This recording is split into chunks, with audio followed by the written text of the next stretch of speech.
What is up, guys? Welcome to the 30th episode of the Mixed Martial Idiots podcast. We got, as always, the guy who I think we agreed to fist fight each other next weekend, Tanner Dunphy.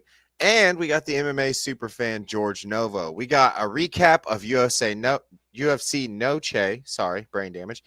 And I'm sure we're going to get into our Canelo Crawford. I got some stuff on the Callum Walsh fight. It was a great fight. And these guys want to talk about Lester Martinez and Mbili. So what's up, guys? How are you doing? Oh man, glad we're back to doing this. Oh, excuse me. Unfortunate that we had to miss out last Sunday, but ready to talk about some fights. What about you, George? My name's Jeff. Yeah, I'm looking forward to breaking this one down. You know what I can't wait to talk about? Kelvin Gastelum. What? Oh, the cinder geez, block is dude. back.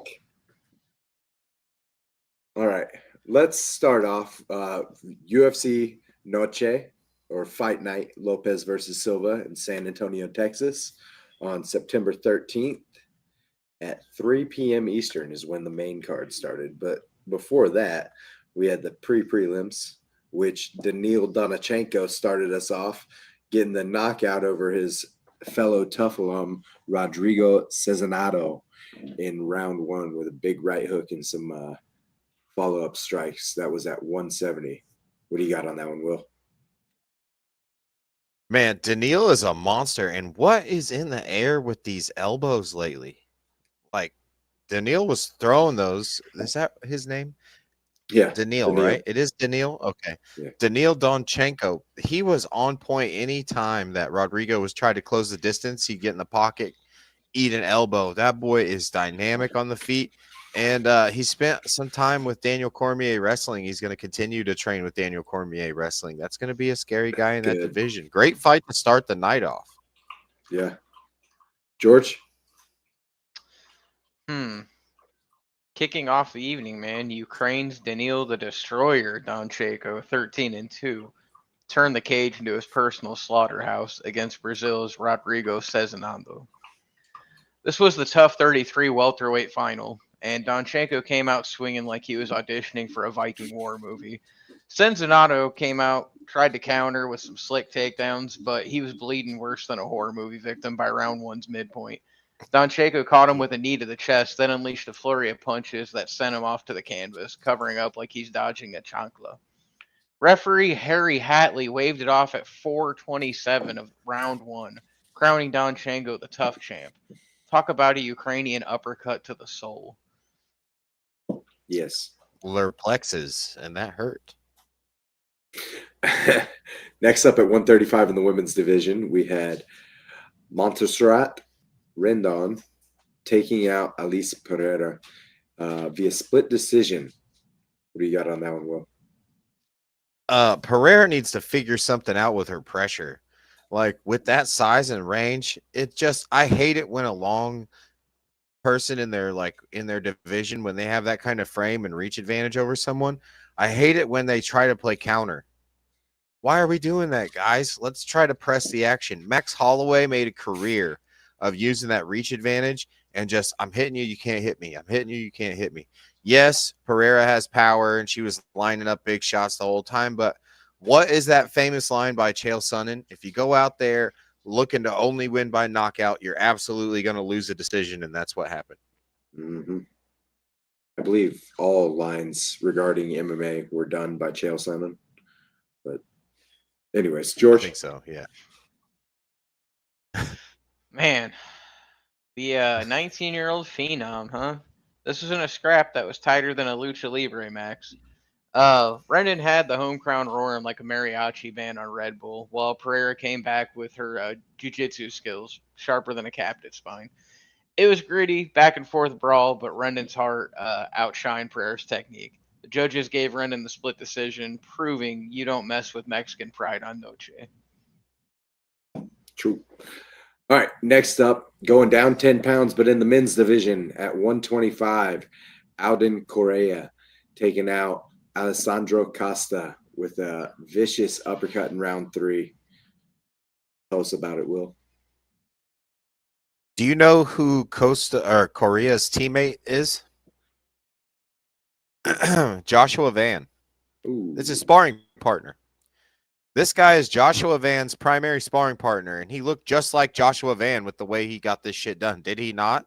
No, you can't get to my hips. That checks out now. And yeah. yes, I'm going to jab you until you're pissed off, and then I'm going to put you straight down, right? It was beautiful. It looked like Joshua Van in someone else's skin, right? Like he switched Fortnite skins with a different guy. Only, dare I say it, I think this guy cracks a little bit more than Joshua Van has better boxing as a whole, but I think Korea has more pop. I don't know. Am I crazy? Do you guys think that he has just a little bit more at the end of that shit? I can see that. George? Man, this was a fast fight. These guys' movement speed is crazy. Yeah, 125. Yeah, they were flying around there, dude. Yeah, dude, these guys move faster than a chihuahua chasing a laser pointer, man. But Korea flipped the script, negative 450 to Costa, man. In round 3, Korea unleashed the barrage of punches that left Costa looking like he got hit by a pinata stick. TKO for Korea, and the crowd went wilder than a quinceañera after party. Underdog alert, Korea just stole the show. Hey. Dude, there was a parlay on DraftKings for all the Mexican fighters to win, and it was plus 1,600. If you would have put, I almost put cheddar on it, guys. I wish I would have. Yeah, that would have been, and now naturally that would have meant you would have had to put Diego Lopez, right? Yeah, Diego. Yeah. I think it was just all the Mexicans, but I probably would have sprinkled a little Diego Lopez on the top. Honorary. Yeah, he was the dog there. Shit. Yeah. Right. All right. Next up at 185, Zach Reese getting it done in a no contest by taking out Dumas's groin.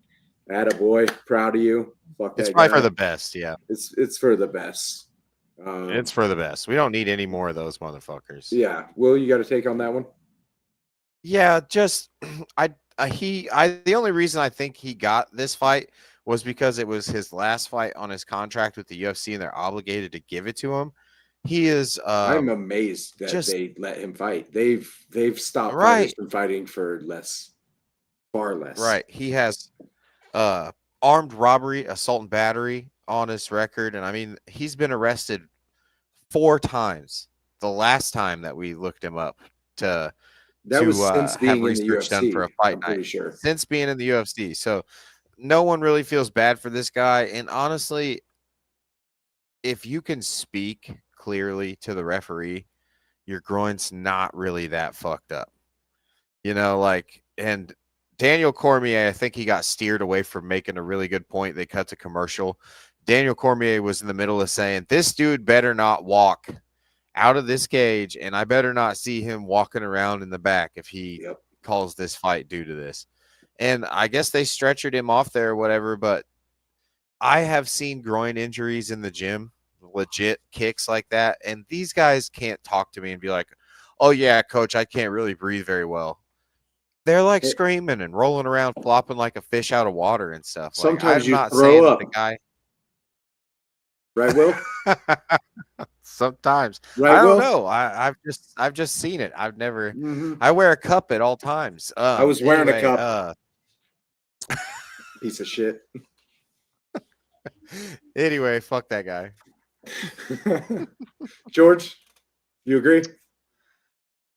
King Hyperion said it best from Immortals.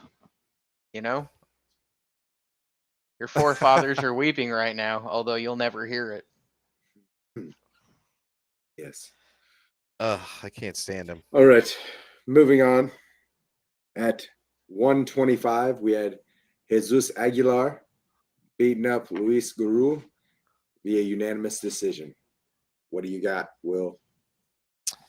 Luis looked like a possessed little Mexican dude in there, man. He just was stepping on, or Jesus looked like that. Luis was getting his toes stepped on. He was getting pressured. He was getting steered into the fence. Jesus was making the little bird flap thing motions in front of him like he's Fortnite emoting in front of him.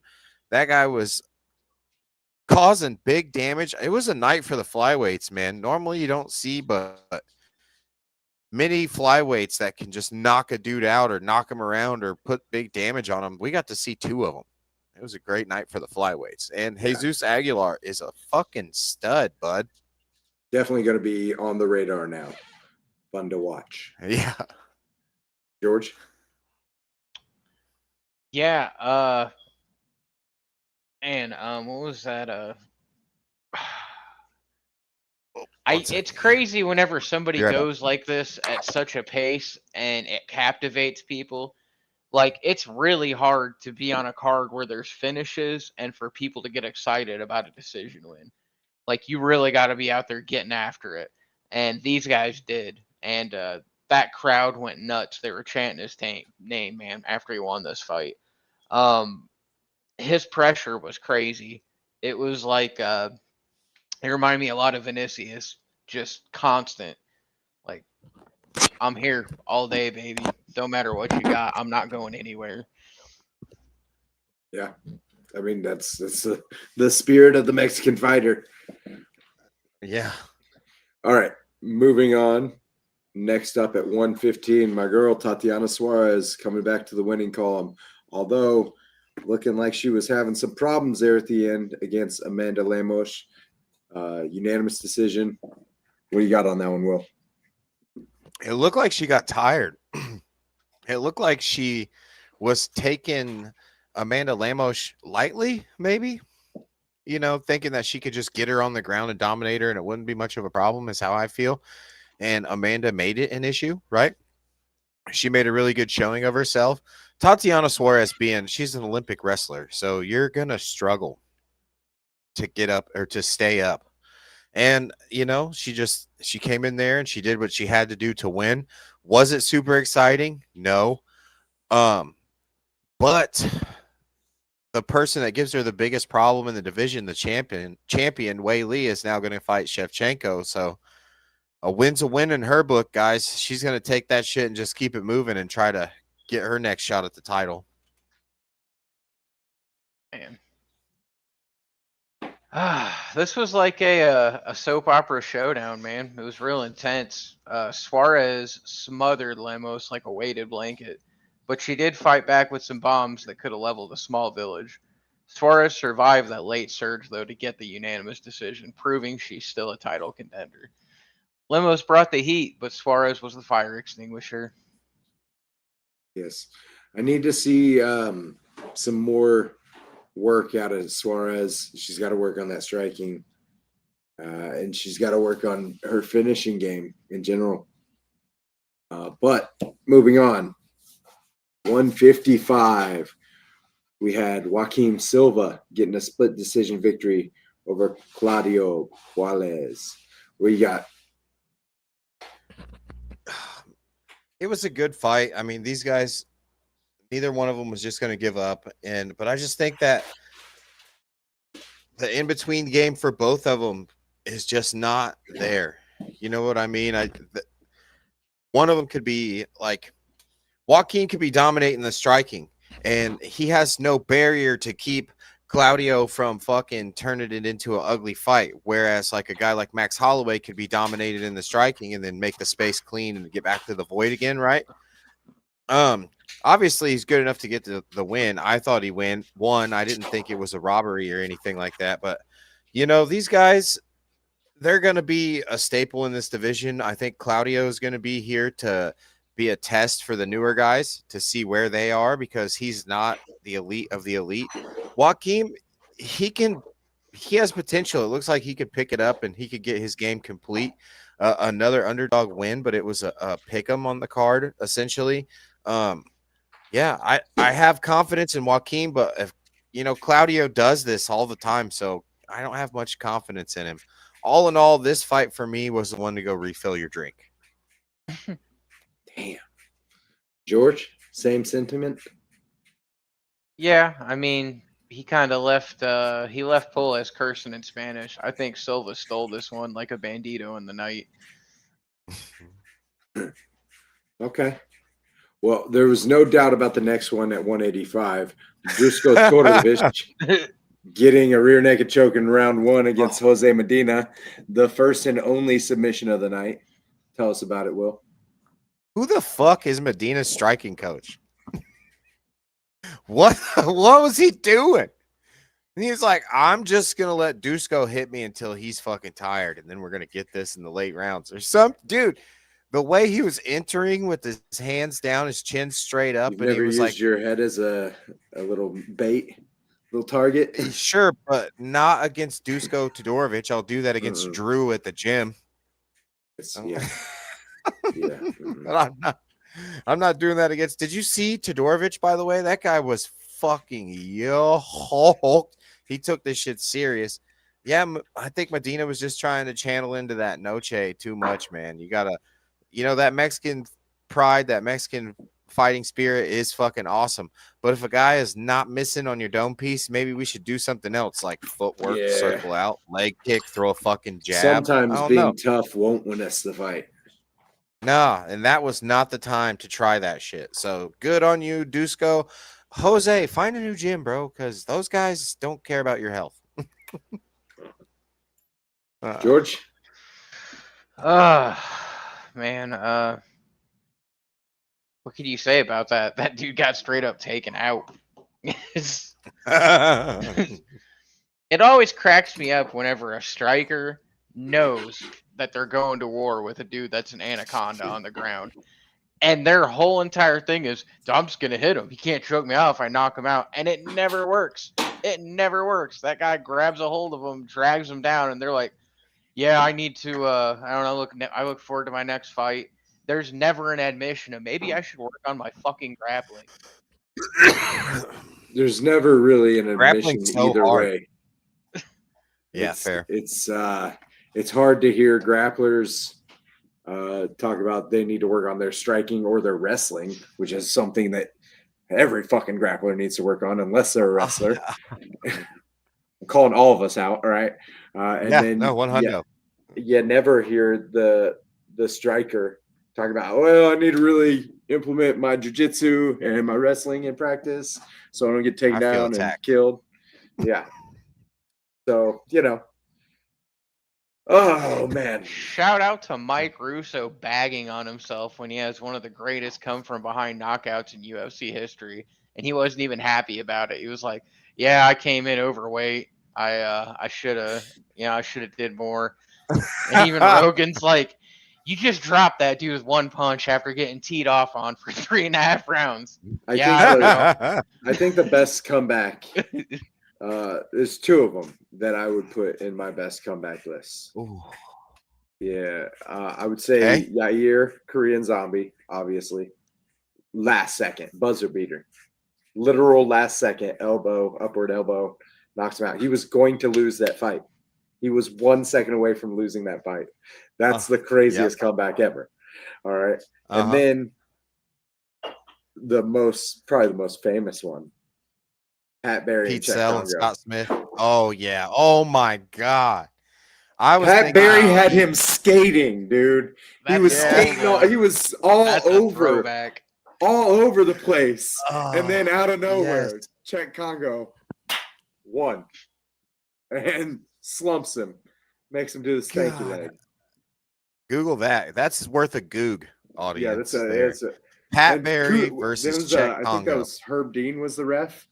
Kudos to him for not stopping it, because holy shit, he could have stopped that like 12 times. Yeah. Because Pat dropped him over and over and over again. Yeah, you remember Pete Sell and Scott Smith? Oh, yeah. When Pete Sell got hit in the liver and he was like fading to the fence, and Scott rushed him and he ding dong. Yes. Yeah. Everybody was like, oh, he faked it. And then he was like, no, that shit hurt. No, I need an ambulance because it's broken. And then we got to see Derek Lewis do that a bunch. Oh, yeah. Yeah, it was dirty. It was dirty, and I loved it. The whole entire pawn at his eye just so he can get homeboy to get close to him. He's like, whack! Gotcha! He do this. Stupid doofus. All right. back to the I forgot where we subject at even hand. were. That was a great trip down memory lane right there. That was I haven't we thought about were that finishing Pat up the Barry Tech prelims. Congo in a long time. Yeah, that was That awesome. lives I'm rent looking free that in my up. head because I always think, why the fuck did they let that? I'm glad they let it go, but why? He fell like Crow He Cop. dropped him like fucking 5 times before he got knocked out himself. Like he exhausted everything, dropping the dude. Yeah. And then Chet Congo was like, I still got gas in here. Oof. Take a look at this one. Lobbed one. I got this for you. He said, all right. Anyways, back to the fight night. Moving on to the main card, our first performance bonus of the night, a knockout bonus, believe it or not. Yeah, there was no comeback here. Goes to Santiago Luna with a vicious left hook in round 1 against Kwang Lee at 135. Tell us about it, Will. I mean, it was so early. These guys, these Hispanic fighters, okay, they came out and they were ready to put on a show from pillar to post. They were fired up. It was great to see. And I tell every one of my guys, fuck, you've been there. You've told them. We've had them in the circle. Hey, you drew a Mexican fighter. What does that mean? That means you're probably not going to be able to fucking knock him out. He's going to be stepping on your toes the whole time, okay? It's going to be not so fun. And that's exactly what every single one of these Mexican fighters did Saturday night. Santiago came out there, and he looked like he had disdain that there was even a motherfucker in the octagon trying to oppose him. Kwang Lee was like, hey, dog, this is for a check. Like, we could be cool after. No, Santiago wasn't having it. That boy went out there, and he just folded Santiago. Holy shit, boy. The power, and that's at 135. We saw a 125er Doma guy and a 135er Doma guy. It was a hot night for those Mexican boys. They were fired up and ready to just fucking lay the guacamole. Yeah, absolutely. George. Well, Santiago definitely keep that undefeated streak alive. This was a bantamweight beatdown that set the tone for the main card. Luna came out like a man possessed, landing punches on round 1 that left Lee wobbling like a bobblehead on a dashboard. TKO for Luna, and the crowd erupted louder than a firecracker in a piñata. Luna's got that Mexican magic, yo. Yes. He got that pop for sure. All right. Next up, Will's favorite fighter gets it done. Alexander Hernandez, round 2, taking out Diego Ferreira at 155. Big right cross. Tell us about it, Will. Tell us how you studied this tape 30 times already.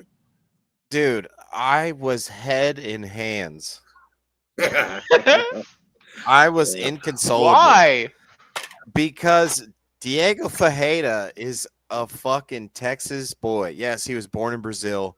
When he was very young, they moved to Austin, Texas. He's been there. Now, Alexander, the great big fucking dork Hernandez, is also from San Antonio. So I can't. I got to give him that much, whatever. And you know what? I'm going to flip the script, and I'm going to give him a little love based on the world we're in today. He had a great performance. He came out and did exactly what he had to do because you don't want to fuck with Diego Ferreira on the ground too much, and he executed.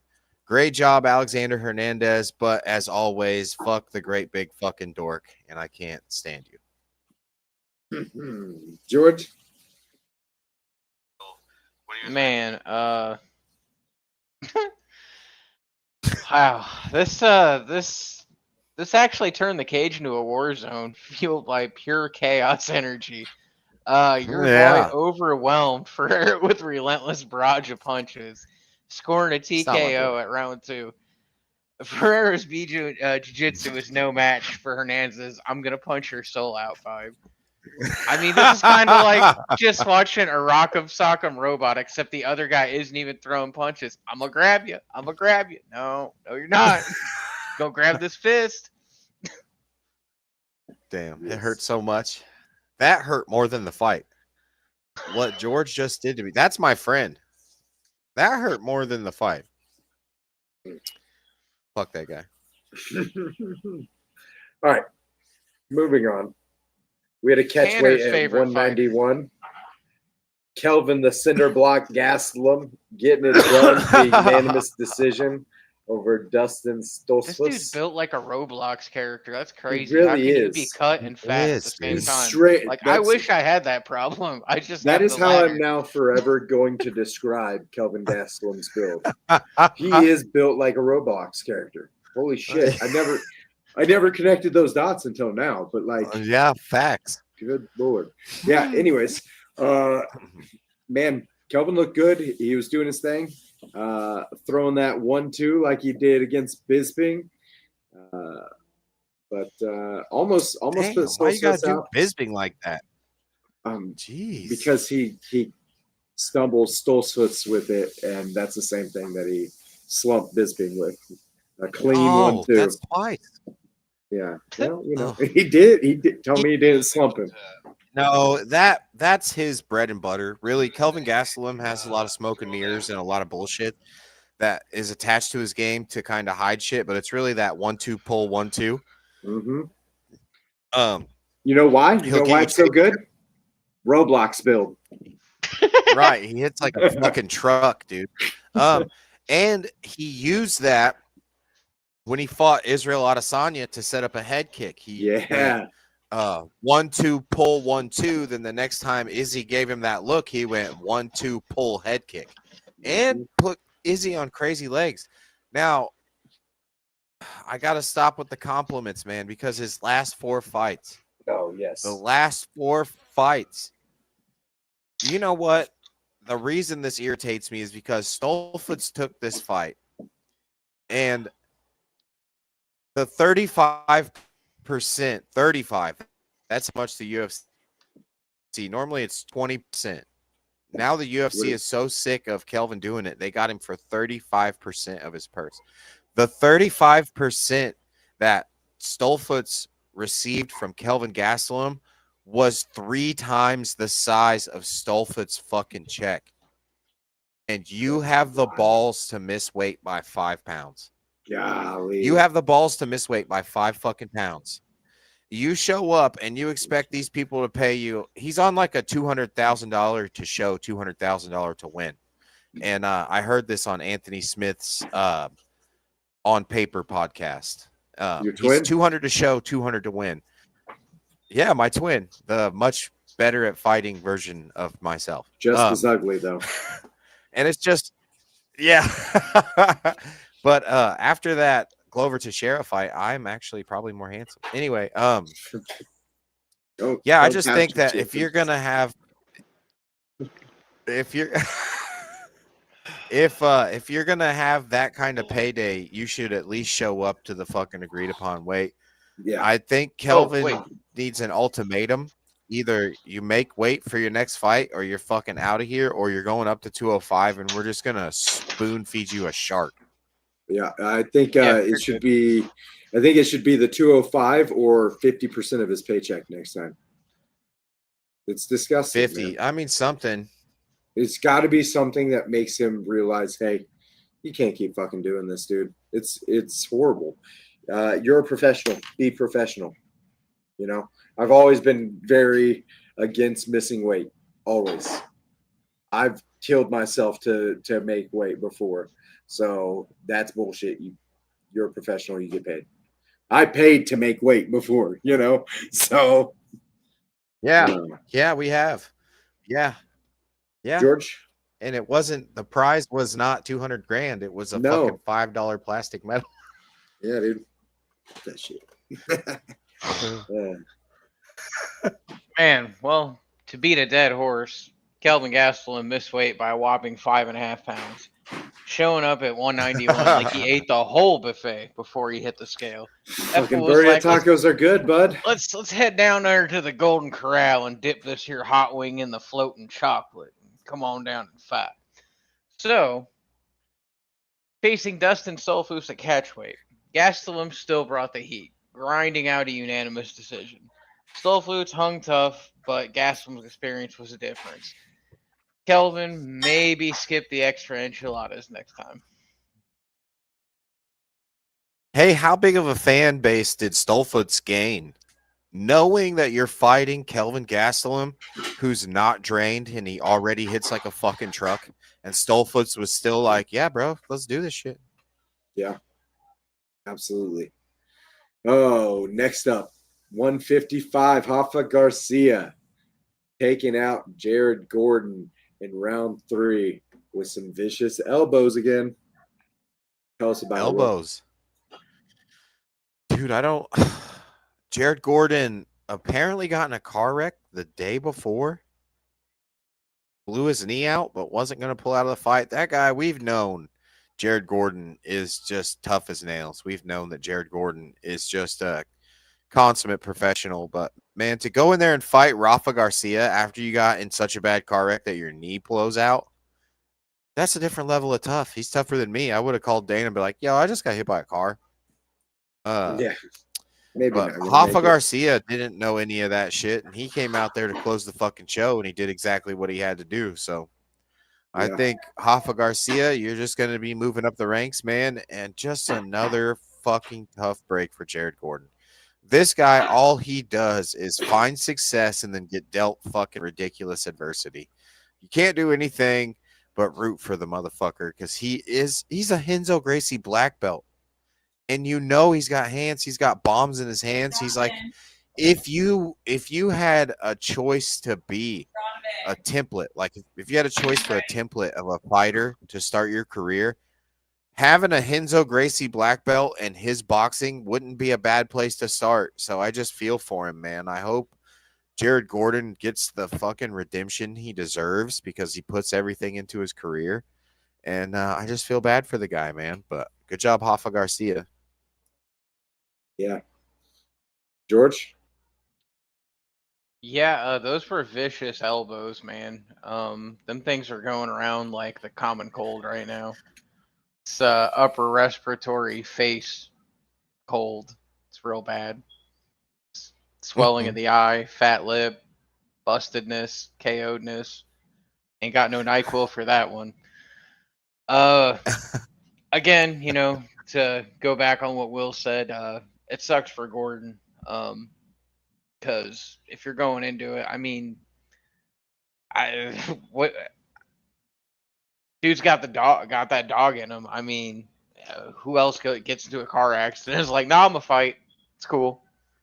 That's like some Nate Diaz energy. He's talking shit to the car after he's like picking his arm up. That's the best you got. I got to fight tomorrow, you fucking sissy. I mean, he Oh, showed boy. up. Hopefully, we see more out of Jared Gordon after this. All right. Something Next up. positive, I hope. Jesus. Our co-main at 135, David Martinez getting the unanimous decision over Rob Font. I know that broke your heart, Will. Tell us about it. You know what, man? Like, I love Rob Font, but dude, how many of our guys are reaching the tail end, Tanner? And we can either embrace the new generation or we could just be sad about them, phasing out the old guys. And Yeah. I'm excited for David Martinez, Tanner. Same. The boxing, the anti-grappling, the no, I'm not going to let you control me against the fence, and I'm always going to take the middle, and as soon as you step in my kitchen, I'm throwing heat. I loved it. I say it. Through the boxing card, I only caught the main card. And this card, we knew who fucking Diego Lopez was. We knew who fucking Terrence Crawford was. All right? David Martinez took this fight on 4 weeks' notice. Showed up, showed the fuck out. Kelvin Gastelum, he made the weight. And then he beat up. Harder for a 135 guy to make weight. Yeah, a 130. He already had abs, Kelvin. Mm-hmm.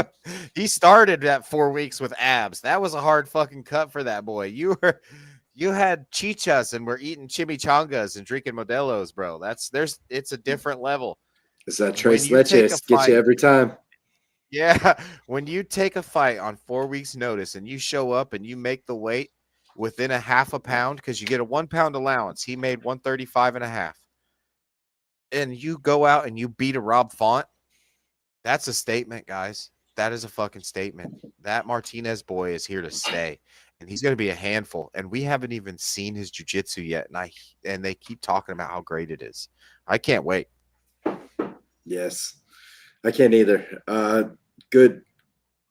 Yeah, exactly that. George, tell us about David Martinez. This was a shocker, man. Font Slick Boxing was no match for Martinez Hunger as the Black Spartan outworked him for a unanimous decision. Crowd went bananas, and Font kind of got left wondering what hit him. Martinez just stole Font's lunch money and his spotlight. Yeah, they did. All right, let's move on to this main event.